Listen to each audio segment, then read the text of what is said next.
എന്താ മോനെ വേണ്ടത്? ഈ പലഹാരങ്ങളൊക്കെ വിൽക്കാൻ വെച്ചിരിക്കുന്നതാണോ? അല്ല, ഇതൊക്കെ എനിക്ക് തിന്നാൻ വെച്ചിരിക്കുന്നതാ. ചേട്ടനൊരു ഭാഗ്യവാൻ തന്നെ. എന്തോരം പലഹാരങ്ങളാ. അതിന്റെ പേരെന്താ ചേട്ടാ? അതാണ് ജാഗിരി. രാഗിണിയോ? രാഗിണിയും പത്മിനിയും ഒന്നും അല്ല, ജാഗിരി ജാഗിരി. ഓ, വിജാവിരി. ദൈവമേ, ഇവൻ പൊട്ടനാണോ? മോനെ, ജാഗിരി ജാഗിരി. ജാഗിരി കൊള്ളാം, നല്ല പേര്. അതെന്തിനുള്ളതാ? എടാ, അതൊരു പലഹാരമാണ്, കഴിക്കാനുള്ളതാ. എന്നിട്ടെന്താ കഴിക്കാത്തത്?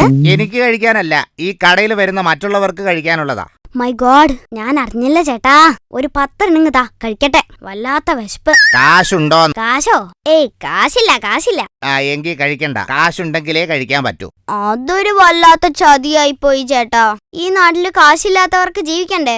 ജീവിച്ചോ. ജാഗിരി കഴിച്ചു തന്നെ ജീവിക്കണമെന്ന് എന്താ ഇത്ര നിർബന്ധം? അപ്പൊ ചേട്ടൻ ജാഗിരി തരില്ല? ഇല്ല. ശരി. അല്ല, ഇതെന്താ ചേട്ടാ? അതാണ് ജിലേബി. അതൊരു കുഴപ്പം പിടിച്ച പലഹാരാണല്ലോ.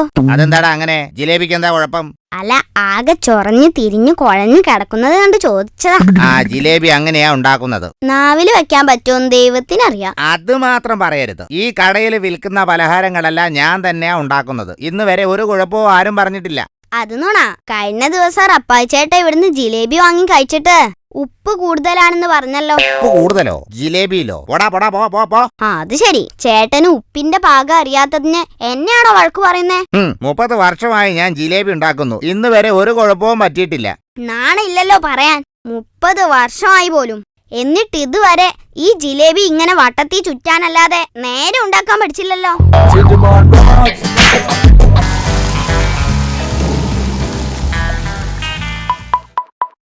ഇനി ഈ ജന്മത്തില് ഞാൻ അങ്ങോട്ടേക്കില്ല. എന്തു പറ്റി? ഇനി ഞാൻ ഒരിക്കലും ഡ്രോയിങ് ക്ലാസ്സിൽ പോകുന്ന പ്രശ്നമില്ല. എന്തു പറ്റിയടാ, നീ അത് പറ. ഡ്രോയിങ് മാഷ് എന്നോട് 5 വന്യമൃഗങ്ങളുടെ ചിത്രം വരച്ചു കൊണ്ടുവരാൻ പറഞ്ഞിരുന്നു. ഞാൻ വരച്ചു കാണിക്കുകയും ചെയ്തു. പിന്നെന്താ പ്രശ്നം? നീ എന്ത് പടമാടാ വരച്ചത്? 3 ആടും 2 പശുവും. അപ്പൊ 5 ആയില്ലേ? ദൈവമേ, 5 എണ്ണം എന്നാ 5ഉം വ്യത്യസ്തമായിരിക്കണം. മനസ്സിലായില്ല. ഉദാഹരണത്തിന് കടുവ, സിംഹം, കാട്ടുപോത്ത്, മാൻ, മുയൽ. ഓഹോ, എല്ലാം വേറെ വേറെ വേണല്ലേ? അപ്പൊ ഞാൻ ചോദിക്കട്ടെ, ആടും പശുവൊക്കെ എന്നാടാ വന്യമൃഗമായത്?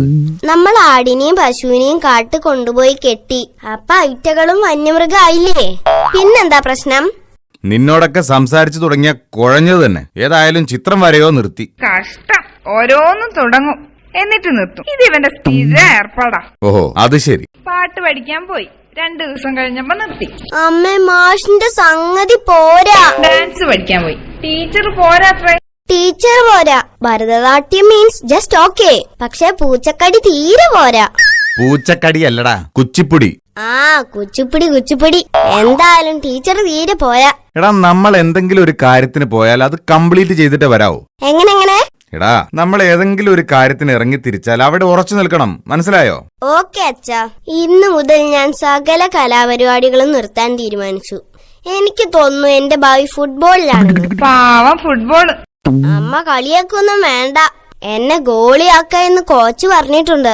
നാളെയാ എന്റെ ഉദ്ഘാടന കളി. അമ്മ കണ്ടോ? അച്ഛാ, എന്നോട് ക്ഷമിക്കണം. ഞാൻ ഫുട്ബോളിനോടും വിട പറഞ്ഞു. ദൈവമേ, അതും നിർത്തിയോ? എന്താടാ കാരണം? ഞങ്ങളുടെ ടീം തോറ്റച്ചാ. കളിയാവുമ്പോ ജയിക്കുകയും തോക്കുകയും ഒക്കെ ഉണ്ടാവും. അല്ല, നീയല്ലേ ഗോളി. എത്ര ഗോളിനാ തോറ്റെ? സ്കോർ പറ. 18-0. എടാ, നീ എന്താ ഗോൾ പോസ്റ്റിന് മുമ്പിൽ സ്വപ്നം കാണുകയായിരുന്നു? അച്ഛൻ അത് മാത്രം പറയരുത്. അച്ഛനല്ലേ പറഞ്ഞത്? ഞാൻ എന്ത് പറഞ്ഞു എന്നാ?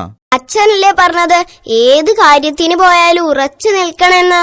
ശരിയാ, അതിന് ഞാൻ പോസ്റ്റിന് മുമ്പിൽ ഉറച്ചങ്ങനെ നിന്നു. അത്ര തന്നെ.